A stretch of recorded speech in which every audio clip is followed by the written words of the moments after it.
अस्सलाम वालेकुम प्यारे बच्चों। आज हम क्वाड्रेटिक इक्वेशन में जो लास्ट क्वेश्चन नंबर एक्सरसाइज 4.4 का जो क्वेश्चन नंबर 4 और क्वेश्चन नंबर 5 है इसको सॉल्व कर लेते हैं। क्वेश्चन नंबर 4 ये है कि हमारे पास दो फ्रेंड्स हैं। इन दो फ्रेंड्स की अगर हम एज का ऐड करेंगे, इन दो फ्रेंड्स की अगर हम उम्र, उनकी जो उम्र है उनका अगर हम ऐड लेंगे तो वो 20 ईयर्स के बराबर। इट मीन्स कि दो फ्रेंड जो हैं, फॉर एग्जाम्पल अगर एक फ्रेंड ए है दूसरा फ्रेंड बी है, इनकी अगर हम एजेस को ऐड करेंगे तो वो 20 ईयर्स के बराबर हैं।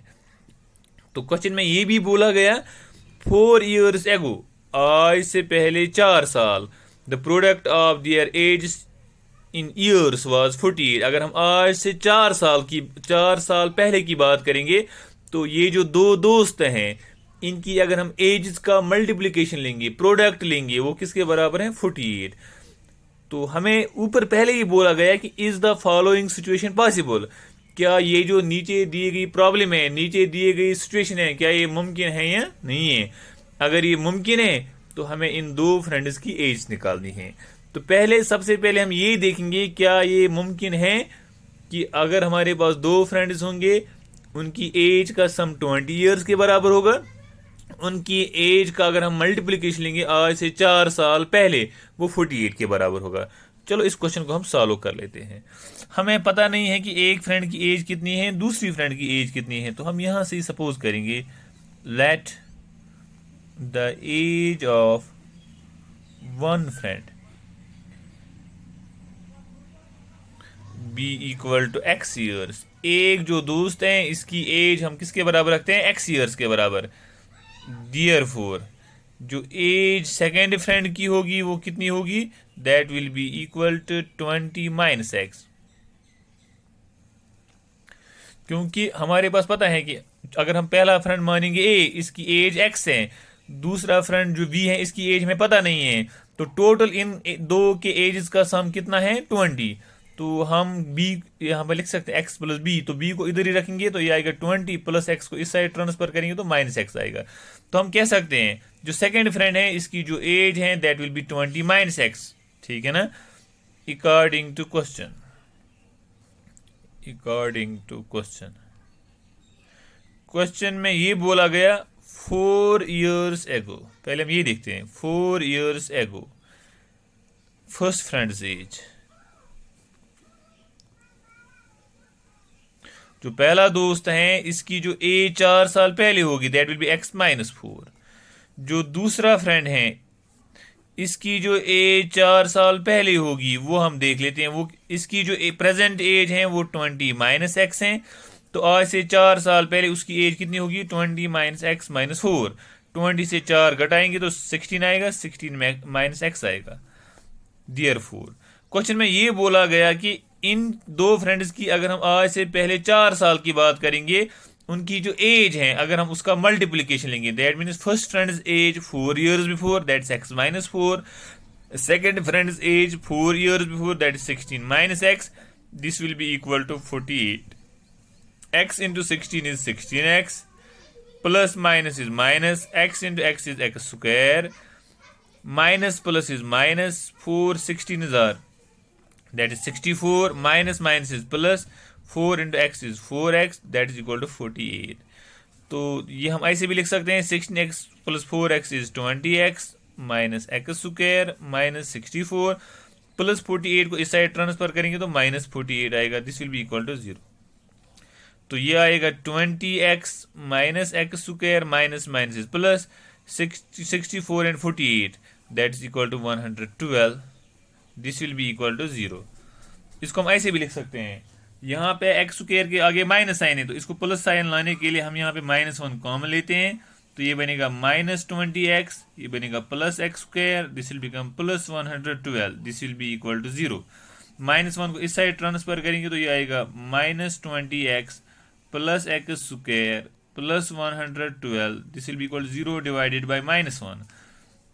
तो इसको अगर हम सीधा करेंगे तो ये आएगा x square minus 20x plus 112, this will be equal to 0। तो अब हम इसको कंपेयर करेंगे जनरल फॉर्म से। कंपेयरिंग दिस इक्वेशन विथ इस इक्वेशन को अब हम कंपेयर करेंगे किसके साथ, a x square plus b x plus c equal to 0। तो यहाँ पे जो a है that will be equal to 1, यहाँ पे जो b है that will be equal to -20, यहाँ पे जो c है दैट विल बी 112। तो अब हम देखेंगे ये जो डिस्क्रिमिनेंट है ये किसके बराबर यहाँ पे आएगा, d जो है वो बराबर होता है b square minus 4ac। b यहाँ पे -20 है तो -20 का स्क्वायर आएगा, -4 इंटू a 1 इंटू c 112। तो -20 का जो स्क्वायर है दैट इज 400 माइनस 112 इंटू 4, 4 2 हो गए 8, 4 1 4, 4 1 4, प्लस माइनस इज माइनस, मैं यहाँ पे दिखाता हूँ, प्लस माइनस इज माइनस, 448 से 400 घटाएंगे तो 48 आएगा, क्योंकि बड़े के साथ माइनस साइन है तो यहाँ पे भी माइनस आएगा। तो डिस्क्रिमिनेंट जो है वो किसके बराबर आया, -48। इट मीन्स सिंस हम लिख सकते हैं क्योंकि डिस्क्रिमिनेंट जो है it is less than 0, because -48 is less than 0। तो हमारे पास जो ये सिचुएशन है ये पॉसिबल नहीं है। ये हमारे पास जो क्वाड्रेटिक इक्वेशन बन गई इसकी रियल रूट्स नहीं होंगी। हम लिख सकते हैं क्योंकि डिस्क्रिमिनेंट 0 से कम है, the given quadratic equation has no real roots, इसके रियल रूट्स नहीं होंगी, ठीक है ना। तो हम कह सकते हैं therefore the given situation is not possible. ये जो सिचुएशन दी गई थी ये पॉसिबल नहीं है क्योंकि इस इक्वेशन के रियल रूट्स नहीं निकलते हैं, ठीक है ना। तो अब हम दूसरे क्वेश्चन नंबर 5 पे आते हैं। क्वेश्चन नंबर 5 क्या था ये हम देख लेते हैं। क्वेश्चन नंबर 5 में ये बताया गया है क्या ये पॉसिबल है कि हम एक रेक्टेंगुलर पार्क बना सकते हैं जिसका पेरीमीटर 80 मीटर के बराबर होगा और जिसका जो एरिया है वो बराबर होगा 400 मीटर स्क्वायर। अगर ऐसा पॉसिबल है तो हमें इसकी लेंथ और ब्रेड्थ निकालनी है। हमें ना इसकी लेंथ पता है ना ब्रेड्थ पता है इस रेक्टेंगुलर पार्क की। हम पहले लिखेंगे let the length of rectangular park be equal to x and the breadth of rectangular park b equal to y। तो मैंने क्या किया, मेरे पास जो लेंथ है रेक्टेंगुलर पार्क की वो मैंने x के बराबर रखा, जो ब्रेडथ है वो y के बराबर है रखा अकॉर्डिंग टू क्वेश्चन। क्वेश्चन में ये बोला गया कि इनका जो पेरीमीटर है इस रेक्टेंगुलर पार्क का जो पेरीमीटर है वो किसके बराबर है, 80 के बराबर, 80 मीटर के बराबर है। तो पेरीमीटर हमने ऑलरेडी पढ़ा है, रेक्टेंगुलर फील्ड जो होगा या जो रेक्टेंगुलर टाइप फील्ड होगा उसका पेरीमीटर जो है that's equal to 2 into length plus breadth, this will be equal to 80। तो हम यहाँ पे ऐसे भी लिख सकते हैं लेंथ प्लस ब्रेडथ ये बराबर होगा 80 डिवाइडेड बाई 2। लेंथ हमने x के बराबर रखी, ब्रेडथ हमने y के बराबर रखी, दिस विल बी 40। तो हम यहाँ पे लिख सकते हैं y को इधर ही रखेंगे प्लस x को इस साइड ट्रांसफर करेंगे तो ये आएगा 40 माइनस x। तो इट मीन्स जो ब्रेडथ है वो बराबर होगा, अगर हम 40 से x कम करेंगे, 40 से लेंथ कम करेंगे तो वहां से हमें ब्रेडथ आएगा। क्वेश्चन में ये भी बोला गया है कि इस रेक्टेंगुलर पार्क का जो एरिया है वो किसके बराबर है, 400। हमने ऑलरेडी पढ़ा है कि एक रेक्टेंगुलर फील्ड जो होगा उसका जो एरिया है that's equal to length into breadth, ये किसके बराबर होगा, 400। तो लेंथ बराबर है इसकी x और ब्रेडथ बराबर है 40 minus x, this will be equal to 400। 40 into X is equal to 40x plus minus is minus, x into X is x square, this will be equal to 400। तो इसको हम ऐसे भी लिख सकते हैं, 400 को इस साइड लाएंगे तो ये आएगा 400 will be equal to 40x minus X square. तो मैंने क्या किया, LHS को RHS लिया, RHS को LHS में लाया। तो इसको मैं ऐसे भी लिख सकता हूँ, माइनस एक्स स्क्वायर को इस साइड लाएंगे तो प्लस एक्स स्क्वायर, 40x को इस साइड लाएंगे तो माइनस 40x, तो प्लस 400 इधर ही रहेगा, this will be equal to 0। तो अब हम इसको कंपेयर करेंगे जनरल फॉर्म से। तो हम क्या लेंगे, comparing this equation with general form, compare this equation with general form of quadratic equation। तो general form of quadratic equation क्या है, वो ये है ax square plus bx plus c equal to 0। Therefore जो ए होगा that will be equal to 1, b होगा that will be equal to -40, c जो है दैट्स इक्वल टू 400। अब हम देखेंगे डिस्क्रिमिनेंट किसके बराबर होगा, वो बराबर होता है बी स्क्वायर माइनस 4ac। तो b जो है दैट इज -40, इसका होल स्क्वायर -4 इंटू ए बराबर है 1 और c बराबर है 400। 40 का अगर हम स्क्वायर लेंगे तो वो आता है 1600, -4 इंटू 400 इज ऑल्सो 1600। तो 1600 से 1600 घटाएंगे तो 0 आएगा। क्योंकि यहाँ पे जो डिस्क्रिमिनेंट है वो 0 के बराबर आया, तो इट मीन्स इस क्वाड्रेटिक इक्वेशन के रियल रूट्स पॉसिबल हैं और दोनों रियल रूट जो है वो बराबर होंगे। देयरफॉर हम लिख सकते हैं x will be equal to -b plus minus square root of b square minus 4ac divided by 2a।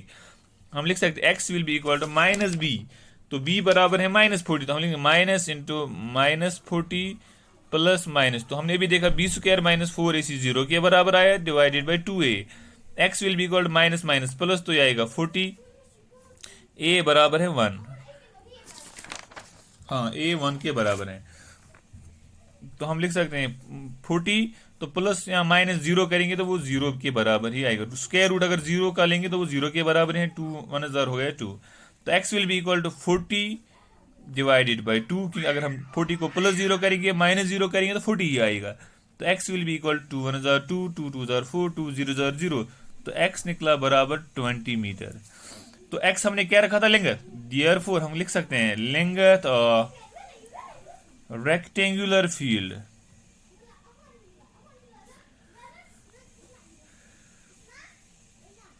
Length of rectangular park rather, क्योंकि वहां पार्क लिखा है, वो बराबर होगा x and that's equal to 20 metre.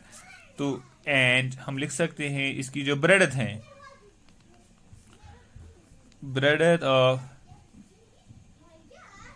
Rectangular park वो हमने y के बराबर रखा है, और y जो है that's equal to 40 minus x, that's 40 minus 20, that will be equal to 20 metre. तो हम कह सकते हैं इसकी लेंथ भी 20 मीटर के बराबर है और ब्रेडथ भी 20 मीटर के बराबर है। तो इस तरह हमने क्वाड्रेटिक इक्वेशन आज कंप्लीट किया।